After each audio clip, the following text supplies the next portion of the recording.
Welcome to the Sports Scouting Report podcast with Lee Brecheen. Hi, everyone. You're listening to the Sports Scouting Report. I'm your host, Lee Brecheen. Our guest today is a good friend of mine, Oscar Shoenfelt, a Shreveport native, a Baton Rouge transplant, and also, speaking of that, he's calling me all the way from North Carolina, Duke University, I believe, the hospital there, and he's got a book out. We're going to talk about his book. We'll promote the book and how you can get his new book about his life and being a sports agent, and that's on sportsagentbook.com is his website. But Oscar Shoenfelt, thanks for joining us all the way from Duke University, and tell everybody why you're at the hospital now. Thank you, Lee. I appreciate you having me on the show. I've been on here a few other times, but yeah, I'm actually in the hospital at Duke University for a heart transplant, and I'm waiting for a heart. Yep. So this is a great diversion, so to speak. Yes. But I wouldn't want anybody to have to go through this just to get a diversion. But anyway, right. And it also feeds into the book. And I had a diagnosis 4 years ago of a rare heart condition called TTR amyloidosis. And it's one of those things. When I got the diagnosis, I went to the internet and you look to see how do you take care of this? You know, what's the treatment for this? And I saw it was transplant. So it kind of overwhelms you at first, and through a lot of prayer, and I just kind of put it in God's hands. But I had a 2-year-old grandson named Solomon, and I wanted, in case anything happened, I wanted him to have, some access to know his granddad some way. And yeah.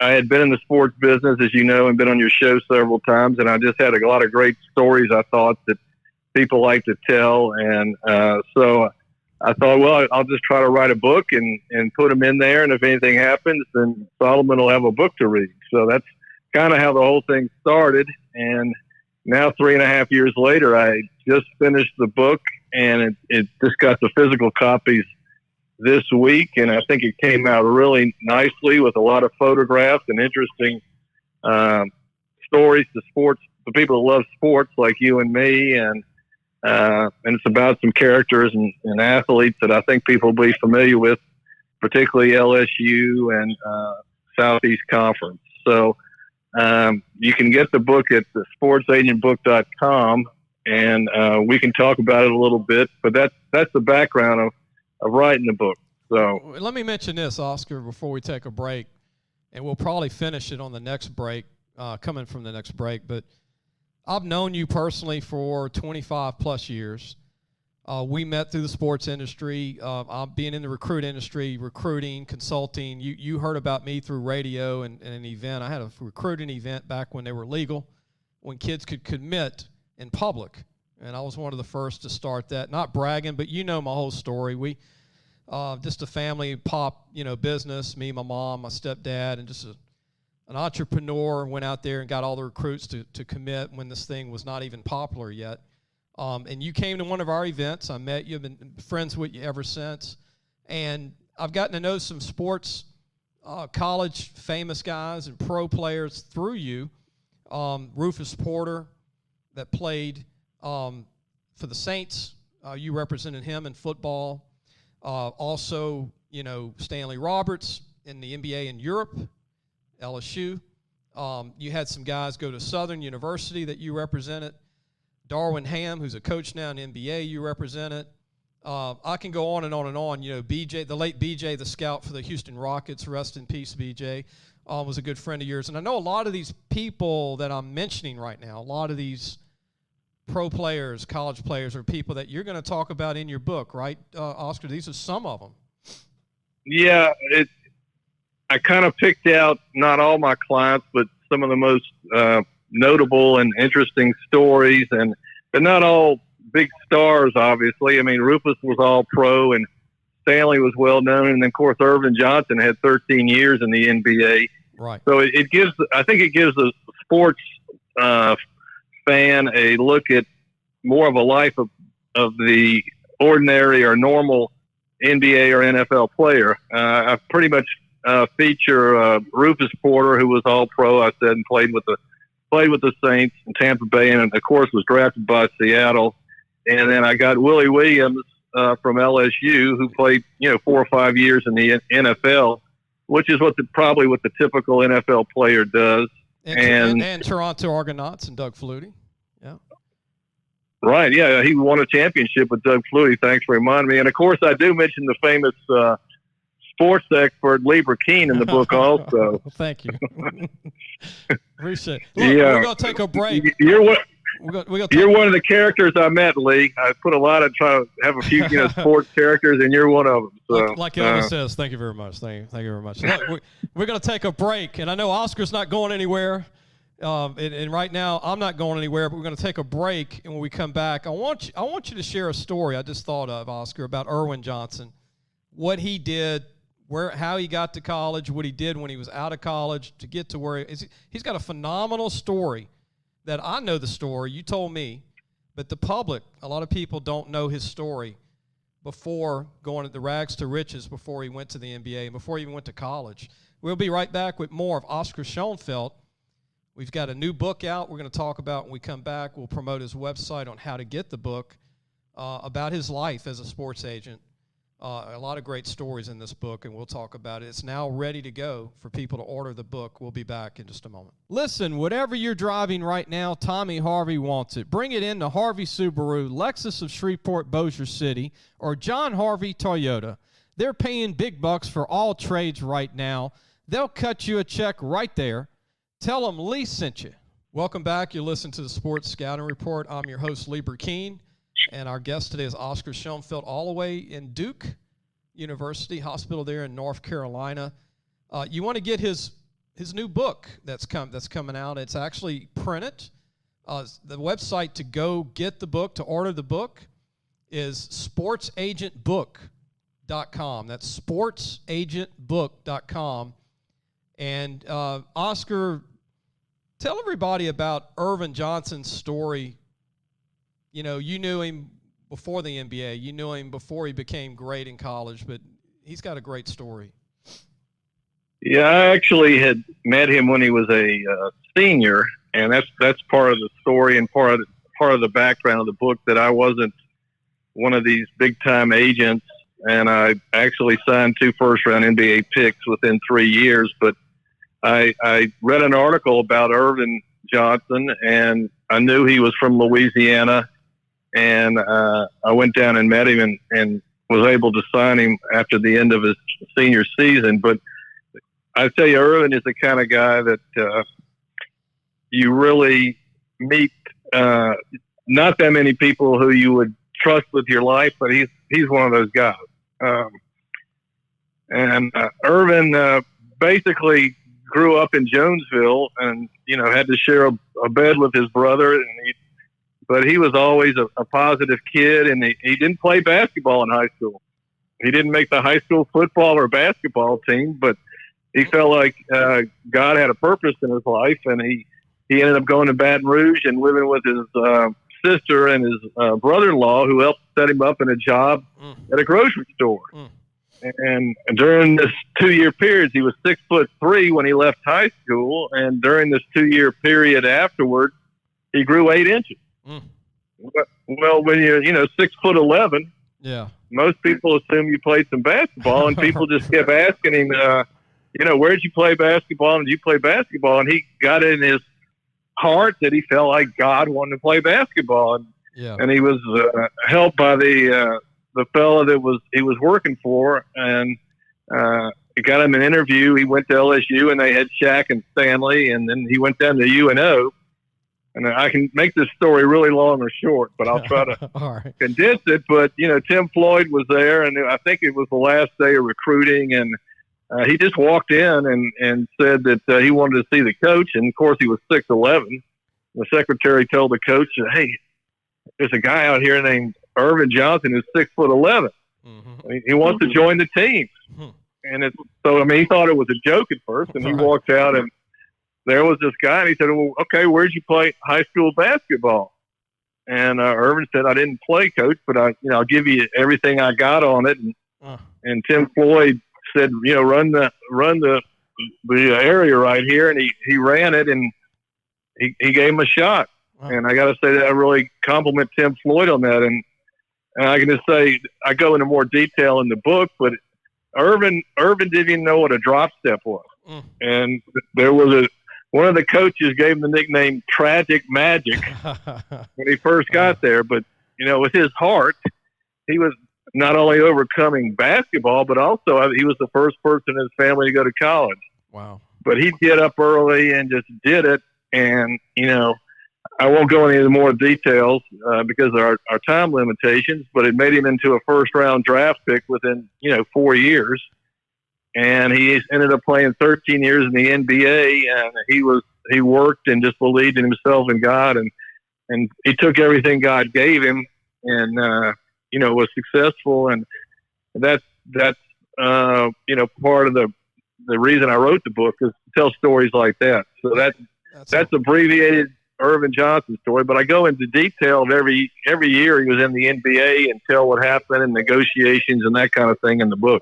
Well, that's an incredible, wonderful story. I love hearing it, even though I know it already from you. But the name of the book is Up the Mountain and Down, written by Oscar Shoenfelt, who's currently a sports agent for the NBA, for representing pro basketball players, not NFL, but I don't know. We'll talk about that. Maybe you might dabble in that again, but I know the NBA we'll talk about that. I want to take a break. Oscar will bring you back, and I want to talk about Willie Williams, who we both know, who played for the Saints and LSU, was a tight end at LSU, converted to tackle in the pros, which is another great story, like Ervin Johnson's had to learn a whole new position in pro athletics that he never played in college, Willie Williams. We'll be right back. You're listening to the Sports Scouting Report. Our guest is Oscar Shoenfelt. We'll be right back. Looking for a used car? Harvey Autos has 3 dealerships, which means 3 times the used vehicles. They've got everything from fuel-efficient compacts to luxury models, even hybrids, and certified pre-owned with a warranty. Check out John Harvey Toyota, Harvey Subaru, or Lexus of Shreveport, Bossier City. Welcome back. You're listening to the Sports Scouting Report. Our guest today is Oscar Shoenfelt. I want to mention he's a Shreveport native. And, Oscar, I mention that because people in Shreveport listen to the show in Bossier City, Houghton, Stonewall Parish, Natchitoches. You know all those areas. That's where you spent some time growing up?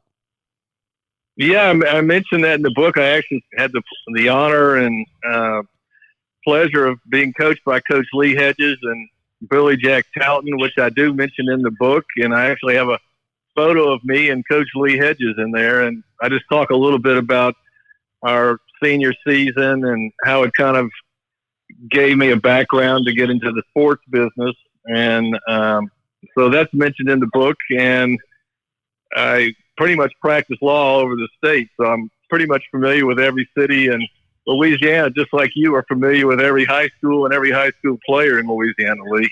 And I'm like you. I know where to get good food, even though no one knows maybe some of these hole-in-the-walls in the state, where to go. And I love to eat. And also I want to mention that you played at Captain Shreve High School. And a lot of people forget. I mean, some of the younger people might not know, but the people my age and your age would know this, is that Bo Harris was a teammate of yours, played at LSU and the Bengals, linebacker, a great player. And Roland Harper, people don't remember him as much because they had Walter Payton with the Bears, but he was that other running back with the Bears that was your teammate at Captain Shreve. Yeah, I kind of relate a story about our practice and how when Roland came over, what happened with him and playing in with the team. And so that's in the book, because we had basically to take a black high school team and a white high school team, and we kind of had a season like, remember the Titans, we only lost 2 games in 2 years. Wow. Incredible. Oscar, I know that, again, you're waiting for a heart transplant. We're praying for you, by the way, buddy. You know that. And I'm glad we're a good diversion for today for you. I'm glad we're doing this, and I'm really excited that you're going to come out of this really, really better than ever. And not just a book for legacy, but you'll be here to share that book and go all over the state. I know I've given you some of your assistants, some radio stations and some people that host. And I want to mention this. Anybody listening to this show who has a Facebook campaign, or if you want to promote something, call Oscar, or you can go to his website and promote to get him on maybe as a guest at some point, maybe late this summer. If you have a radio station, you have a show, you have a TV show, give out your website, Oscar, how they can reach you if they want to help you promote the book in the state. Well, the website is sportsagentbook.com, and that has a means to get a hold of us. And also, I mean, if you want to look under my legal address and telephone number is Oscar Shoenfelt. I'm in Baton Rouge. I've kind of had to cut back on my legal work, but I did practice law for 42 years in Louisiana and represented a lot of people out there and a lot of friends. And so, but I didn't really enjoy the being an agent, but the book also talks about how I intertwine my legal work and kind of the legal foundation that I felt like sports fans would really like to know, because I talk about collective bargaining and the rise of the unions and how you undertake negotiations. And I actually have many details of my negotiations with Stanley's big contract when he became a restricted free agent. I don't know if people remember, but Stanley was on the Orlando Magic when Shaq got drafted. And the Magic had matched a large contract for Stanley and then signed Shaq to his contract, which many people thought was undoable. And, of course, I talk about the people like Pat Williams, who was a real character down there, the general manager, and when Shaq came in, and some remembrance of Shaq, and also Dale Brown, and a lot of players like Sam Cassell in the NBA, and just things that I remembered. And I kind of felt like people really enjoyed hearing the stories, and I think some people thought I was talking too much and I was too full of myself. People always want to hear these stories. So anyway, that's kind of the reason behind the book also. Yeah. Look, we're going to take a break, and Oscar, I want to bring you back one more segment, and I want to ask you about Dale Brown and what your thoughts are about naming the basketball court after him. You know, there's a lot of talk about getting that done for Dale, and what's your thoughts on that, and then the future of LSU basketball in general, in your opinion, for the state of Louisiana in the last 5 years, and then the NCAA tournament being back this year, how fun that was that it was back and not having it last year. But I want to get those thoughts from you when we come back. We'll be back with more of Oscar Shoenfelt. We're promoting his book, Up and Down the Mountain. It's a great book. We're going to talk about this website, how to buy a copy. It's ready to ship out, and we'll talk more about that as well. We'll be right back. So, hey, guys, just wanted to take a minute to tell you about Harvey Autos. If you need a new or used car, there's 3 great dealerships right here worth checking out.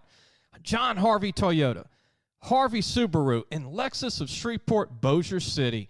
Low prices, honest people. Tell them Lee sent you. Welcome back. You listen to the Sports Scouting Report. Our guest today is Oscar Shoenfelt, and our topic is about his book that's coming out. And Oscar, you know, speaking of basketball, you're a fan of basketball. I know you like LSU and you like all these other colleges. You like following the sport. I like basketball. What do you think about the future of getting the court named after Dale Brown at LSU? What's your thoughts on that? And then LSU, we'll talk more about some other stuff.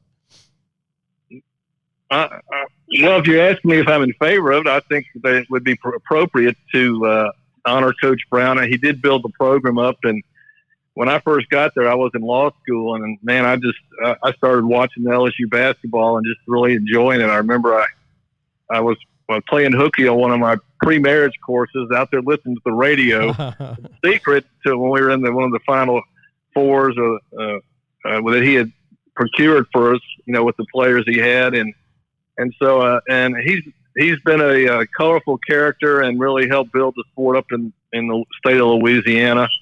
And I've enjoyed. He's one of those I call characters and guys that you just meet that you wouldn't meet anywhere else.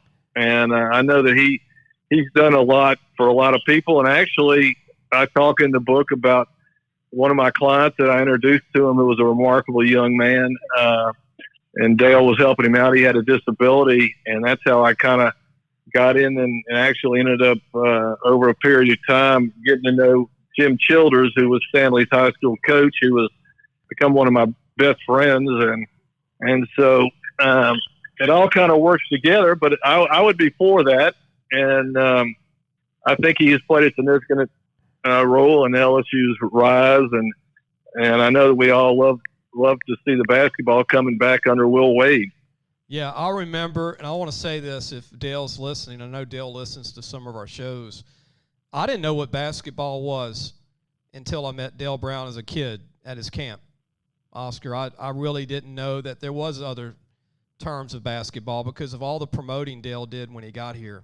Like you said, he got the word out. He went out there and went to the schools and gave nets away and really did a heck of a job, bringing interest to the sport, because it wasn't a popular sport from a college side in Louisiana, in the 70s, but he brought that here. Pistol Pete was popular, but I'm talking about getting the program built. But the book, Up the Mountain and Down, we're promoting that. It's ready to be shipped out. Oscar Shoenfelt wrote this book. And speaking of LSU basketball, what do you think of Cam Thomas and his ability in the NBA? You follow a lot of this basketball stuff. He was the best scorer at LSU since Chris Jackson, maybe Marcus Thornton. Obviously, Pistol Pete's the best ever. But what's your thoughts on Cam Thomas, and what do you think he'll do in the NBA? Well, and Lee, I can tell you from my point of view, looking at Cam Thomas, this guy he's going to make it, and he's going to be I don't know if he's going to be a superstar, but he's going to be in the league a long time. And it's not just the way he plays basketball, but from what I understand is that this is the kind of kid that will get up in the morning and shoot baskets to make himself get better. And that's what you need. And I point this out in the book. As a pro, you can have talent and you can have ability to play basketball, but you got to have that special work ethic and the desire to be great, to compete in a league of where 300 people or 350 people in the world are actually playing it. Yeah. And I've seen examples of that, both kinds. And, I point that out in the book. Stanley probably had as much talent as anybody ever had, and he had, a couple of setbacks. But just Cam Thomas, I can see he reminds me of Chris Jackson back when he was at LSU and his work ethic. And then you look at Shaq. I mean, Shaq worked and he wanted to be great. Yeah. And look at Michael Jordan, man. He was not. No one thought he was going to be as good as he was going to be, but he worked. And that's Cam Thomas has that mentality. He's a player. He's under control all the time, and he can shoot from anywhere on the court. He's going to be a sure player, and I don't have to be a genius to say that. Plus, I've been watching every talk show on the TV since I'm in the hospital. Right. I can also talk about who was San Francisco going to take. That was what I heard all last week. But that's the answer to that question. If you have any others. Yeah, I mean, and look at the NBA talent to come out of LSU. LSU really doesn't get the credit maybe Duke gets, Kentucky, North Carolina, Kansas, the Blue Bloods. But when you look at the guys that have come out of LSU just the last 20 years, Brandon Bass out of Capital, Tyrus Thomas, McKinley, Shaquille O'Neal, obviously. You talk about Stanley Roberts, Marcus Thornton, Garrett Temple. I mean, you get Glenn Davis, Glenn Baby. I mean, that's a lot of talent. And most of those guys are from Baton Rouge. Well, Lee, let me just say this. Garrett Temple didn't get drafted. That's incredible. I know Garrett Temple. Garrett Temple is not like some of those players because Garrett Temple is a worker.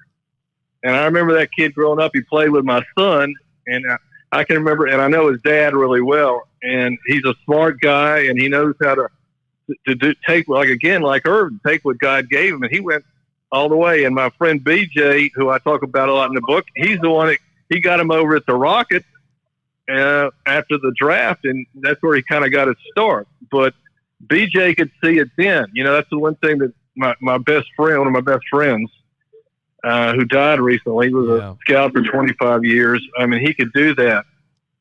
And you talk about some of the higher draft picks; those guys aren't around, but Garrett still is. So that's incredible. That's kind of the difference. I mean, obviously Shaquille O'Neal was a worker, but that's what I'm talking about exactly. Lee, you can name some big names with talent, but how long do those guys hang around after they've gone to 3 or 4 years? That's kind of the test of what a great player is going to be. Yeah.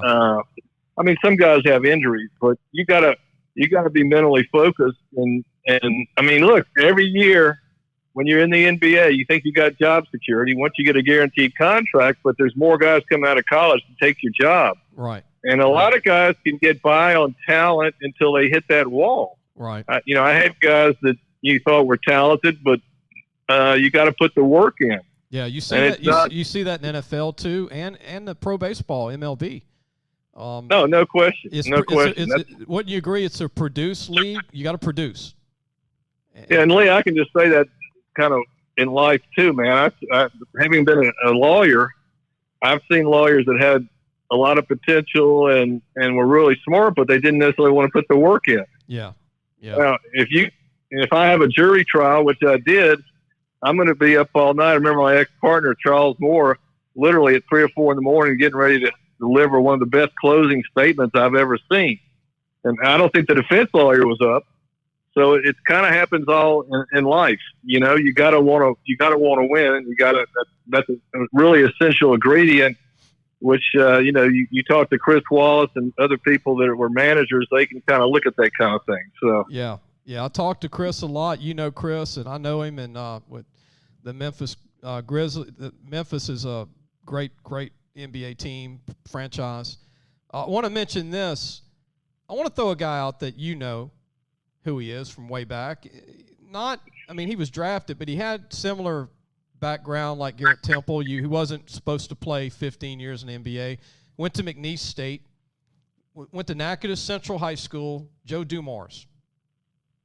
Joe had a long career at the Detroit Pistons, and had to really do well. And then obviously we know about some of the older guys: Elvin Hayes from Rayville, Robert Parrish from Woodlawn and Shreveport, Bob Pettit from Baton Rouge, Louisiana. I think Baton Rouge High, Oscar? Bob Pettit? I think so, Lee. Yeah, Baton Rouge High. And then you got a lot of guys that came out. Andrew Toney. People forget about Andrew Toney that went to USL, played for the 76ers for a long time. He had a long career and wasn't a high draft pick, Andrew Toney. I love sports. You love sports. There's a lot of people that listen that love sports, and thank God we have sports. To mold these young men and women, that I think it's such a positive for them to be a part of something, to be a part of a team. And don't you think that really means a lot? A lot of these kids aren't going to play in the pros. What, 3%? Well, 2%? I can tell you from personal experience, playing football really turned my life around in the 8th grade. It kind of gave me a group of people to hang out with and to get molded. And then, having coaches like Coach Hedges and Coach Billy Jack Talton, he was the kind of guy, and I put this in the book, that you would be afraid of, but then if you did the right thing, he'd reward you. So you really loved the guy, but you were a little afraid of him. But he was an intimidating guy back then. But I think everybody respected and loved him, man. Of course, there are coaches that just run you down. I don't respect those type of coaches at all. And Coach Hedges was just the best tactician and leader, and just a guy you could emulate. So I put that in the book, and looking back at my life, that was a really important part. I still got good friends like Richard Hiller and Bob Pettit that I played with in high school. That's incredible. Oscar, people that are listening to this show today. I mean, you're calling from Duke Hospital in North Carolina, waiting on to get a heart transplant, man. And I know a lot of people out there in this country, or all over the world, they're in similar situations. And like I said, you're going to get through this. We're going to pray for you, continue to pray for you. But how long did it take you to write this book? Like from start, when you decided, hey, I'm going to write this book, when you sat down, I remember you telling me about it a few times, but how long did it take you to write this? Well, like I said, it took me about 3.5 years, because when I got my diagnosis was 4 years ago, and I just had to put it in God's hands, and that's kind of what I did. Yeah. And I decided to do the book, but you think you remember things, but then you don't really. I can tell you, I had to go back and research a lot, and I've got newspaper quotes in there, and then I got a lot, probably over 100 photographs in there also, which I think people enjoy looking at books. I always enjoy the pictures too, Yeah. So it took a long time, and I felt like it was God's timing. And unfortunately, I mean, I've mentioned BJ, but that's a story in itself. If anyone wants to Google BJ Johnson and the Rockets, they could see his story. But, I just finished the book when he had the tragic accident, and I have a memorial to him in there. So I don't really like to talk about that much. It kind of still affects me emotionally. But so now I started out with the premise that I was a lawyer, and I felt like it kind of like people wanted to know more about collective bargaining when they hear this on the TV, and exactly what's going on with the players' unions.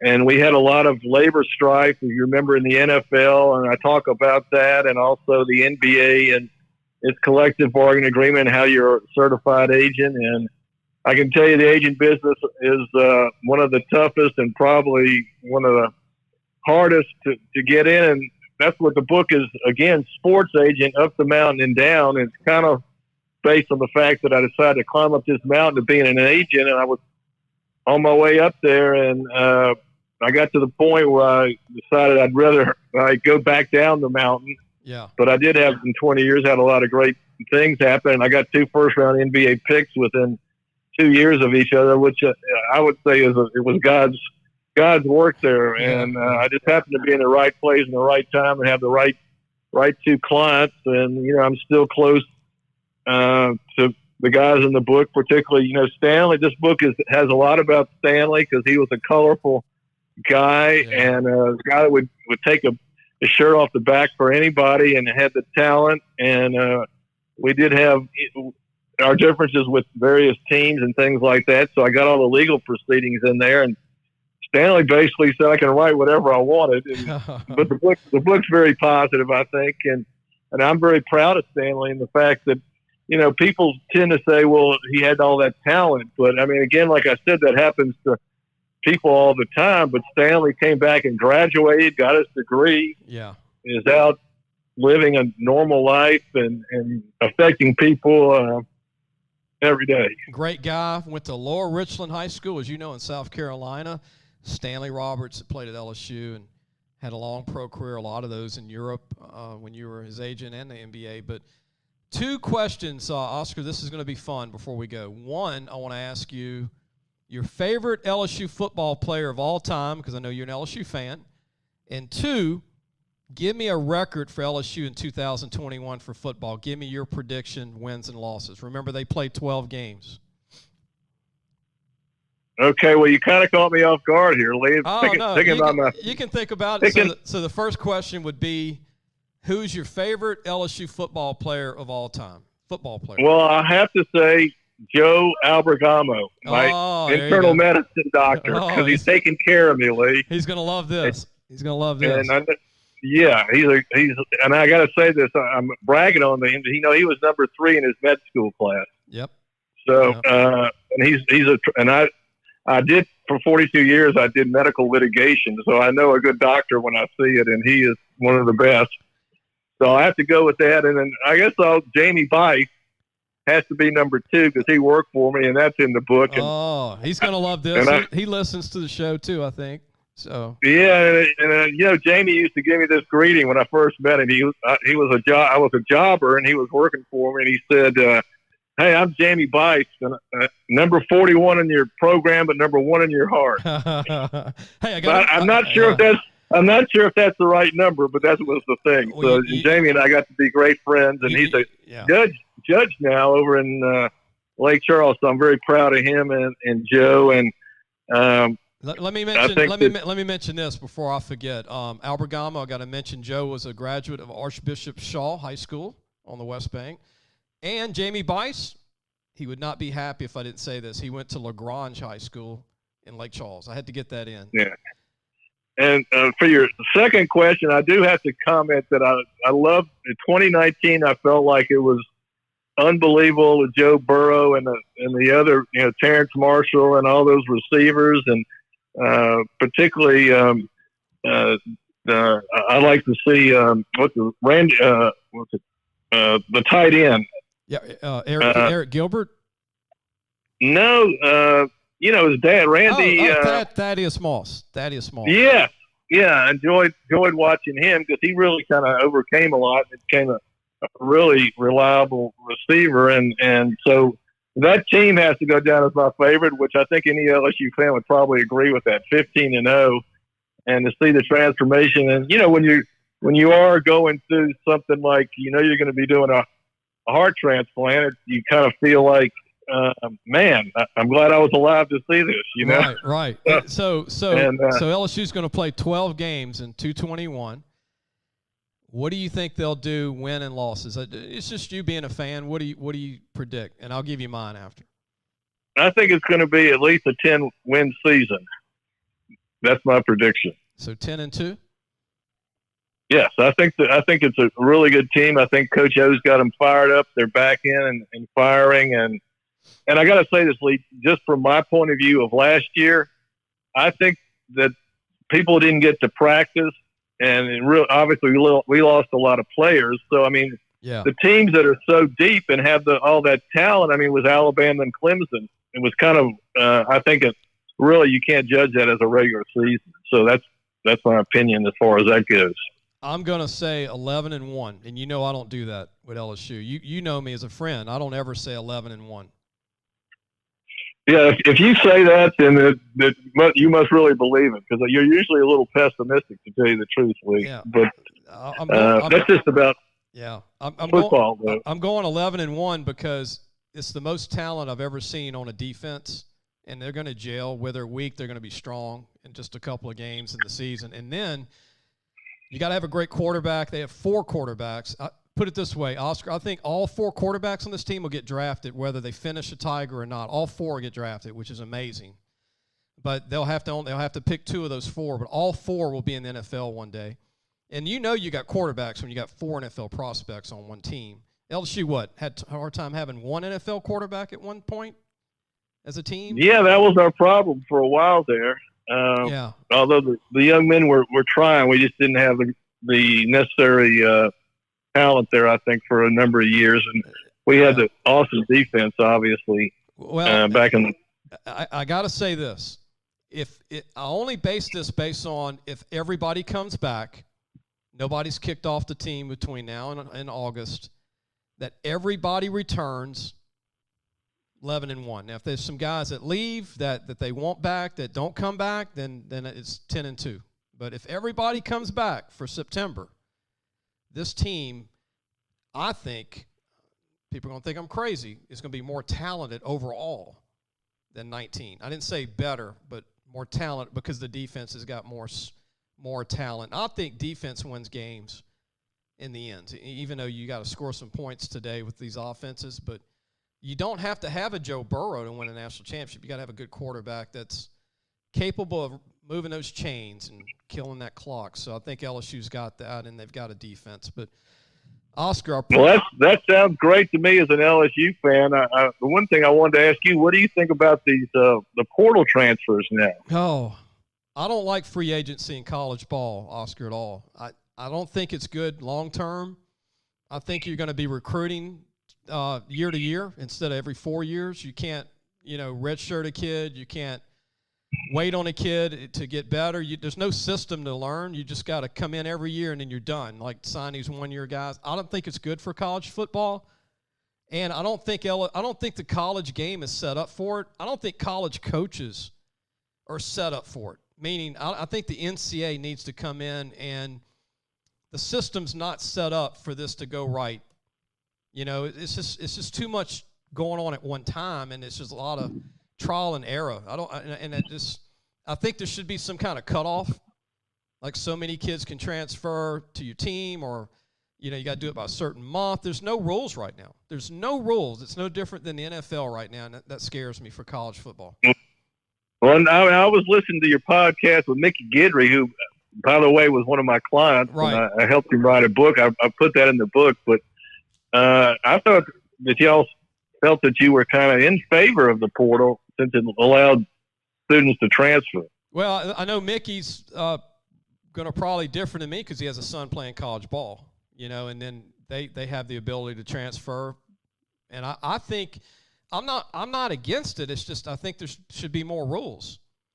You know, there should be some system set up for it to control it and have rules. There's no rules. It's just there's zero rules for it right now. It's just open free agency, and the college coaches are not used to handling this. They're not used to handling free agency. They're not pro coaches. Right. There are some rules. I mean, I'm an NCAA certified basketball agent, and we did have to go through. There are some rules as to when you can do it and conditions you have to meet in order to keep your eligibility. But I think you're basically right there as far as it looks like there's going to be a lot of transfers, and it's kind of interesting because not to go on, but just watching the TV today, there were a number of transfers that went through that really looked like they could change the outcome of the season for some teams. Well, look at Baylor, Oscar. You watched the national championship basketball game, right? Baylor-Gonzaga?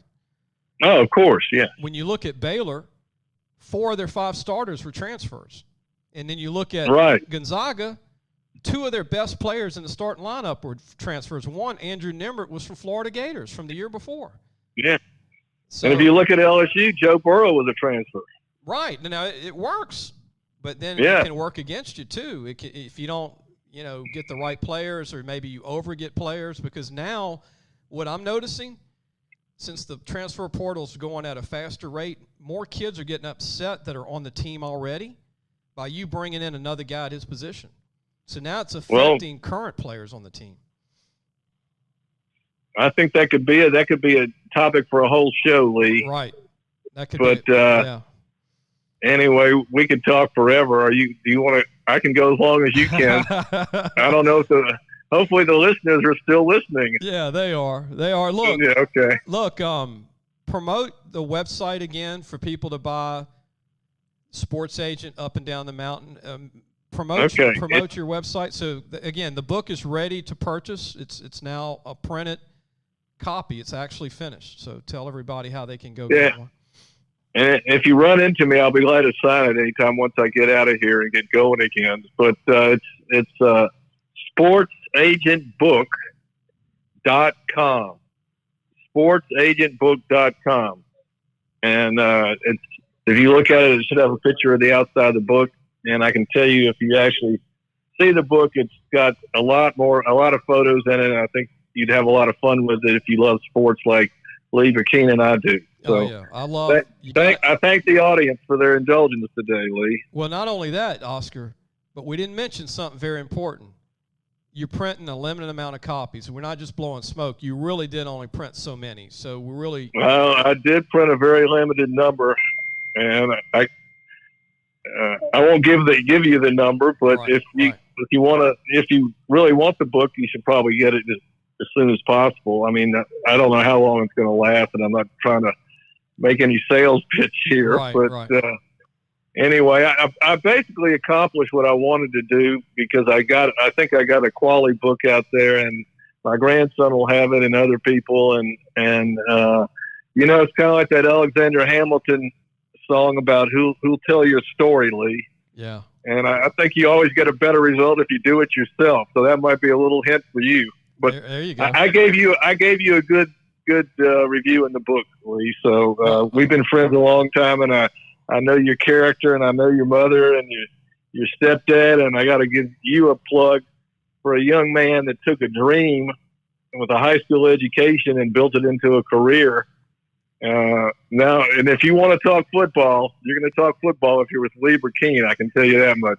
Great person, and we should also say prayers for your mother, who's had some medical problems recently. But anyway, I've enjoyed it, Lee, and I'm looking forward to getting out and doing a little publicity with the book when I can walk around and sign it. So, well, don't watch too much TV in that room, Oscar. I know you're probably watching channels you never watched before in that hospital room right now.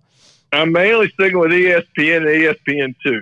Okay. And then but I got internet here also. So, but we got the NBA playoffs coming up, which is going to be fabulous. Yeah. Yeah. Look, before we go, do you have a team that you think the team to beat? Is it the Lakers again?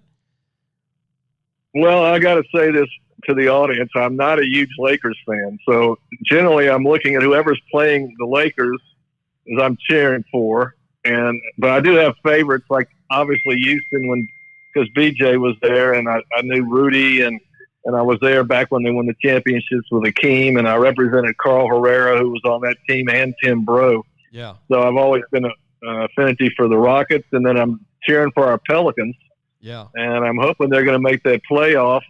And I think the team I'm really kind of enamored with, or I really still like, is the Golden State Warriors. Yeah. Just watching Steph Curry perform is worth it. And those guys are gutting it out, and they're playing as hard. I mean, I think everyone is now too, and I think the Lakers do. But I think Golden State's got obviously a larger struggle and less people. And I'm not a fan of collecting all these players who want to get a ring to go to Los Angeles. That's kind of not my favorite person. All-star teams, yeah. Yeah, no, I mean, and I'm kind of looking forward to seeing the Nets play too. If we get those guys, if we get Kevin Durant and all the rest of those guys up there playing, I think they're going to really put it together. I got to meet Harden a couple of times back when he was at Houston, and he's really a low key guy. I didn't talk to him at length, but so I like to watch him and Kyrie Irving. I think those three guys together are going to be really fun to watch, and I would love to see them play whoever is the West champion, which is going to be. I don't think Denver's going to do it. I really think it's the Clippers are probably going to gel, and LeBron is always good. I respect LeBron as a player, and I've followed him throughout his career, and he is a player, and he comes to play, and he wants to win. So, and Anthony Davis, I was disappointed in the fact that he left New Orleans because I'm a New Orleans fan, but he's got a lot of talent, and they've got talent at every position. So I think it's the Lakers and the Clippers, and then Phoenix, I think is with Chris Paul. I think is a really good team, and I was representing a fellow recently, Jonathan Motley, who played at Baylor. Yeah. And he was on the Clippers and ended up getting cut, but I followed them, and I talked to their another general manager.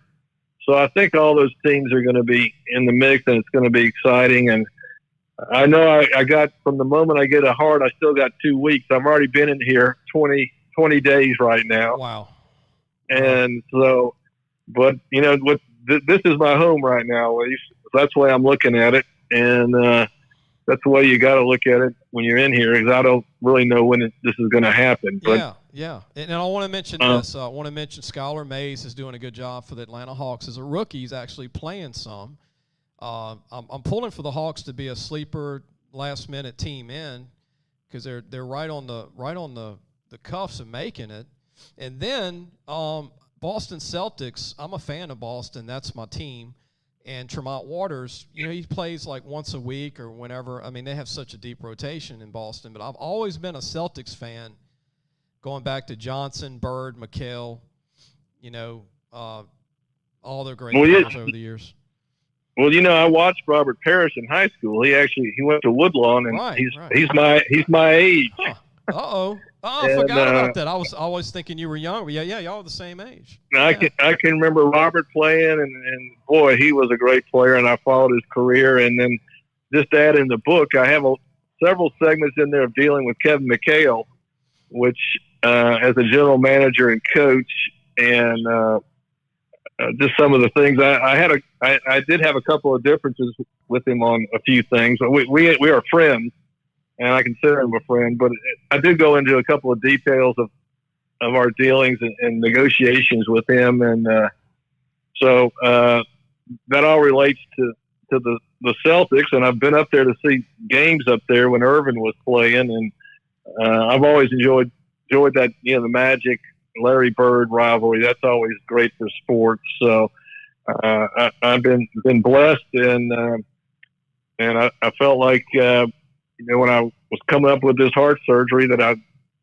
would like to put some of this down. So again, well, yeah, I don't want to get back into the book, but it's all in the book, Lee. It's all in the book. Well, I'm glad. I'm glad that we were able to talk today. I remember you called me, and I said, we need someone for the show. And I said, let's do it, man. And you're like, well, let's do it. You're at the hospital. Let's go.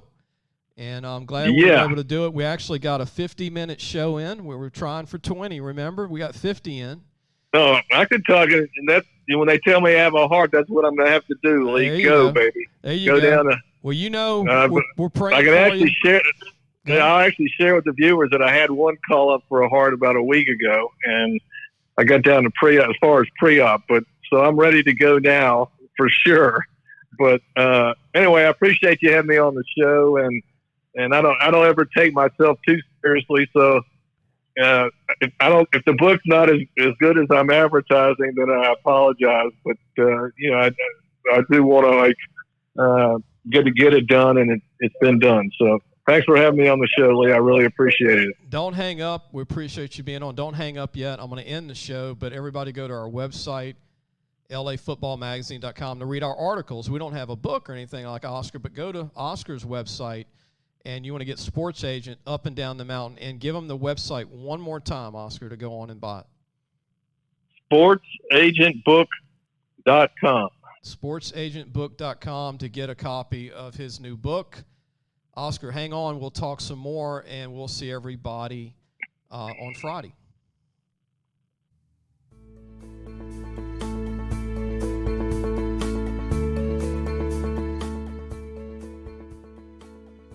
Thanks for listening to the Sports Scouting Report podcast with Lee Brecheen.